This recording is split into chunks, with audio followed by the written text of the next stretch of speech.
నేను అక్కని పట్టుకున్నానా కన్నయ్య అక్కని పట్టుకో టైల్ కాలు మీద వేసుకుంటావు పో అక్కని పట్టుకునిరా పో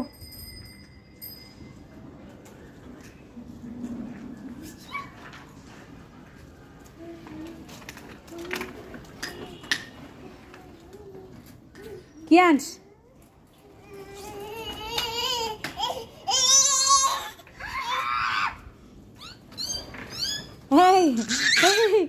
ఏంట్రా నన్ను కొడతావు ఒరే కొడుతున్నాడు రా ఆద్య వీడు దగ్గర టైల్ ఉంటే ఆ టైల్ లాక్కో మన ఇచ్చిన పోతుంది పోతే పోనీ నాన్న నో ప్రాబ్లం ఎస్ కొత్త ఇచ్చాను తెచ్చుకోవచ్చు మళ్ళా కన్నయ్య కన్నయ్య ఇక్కడ చూడు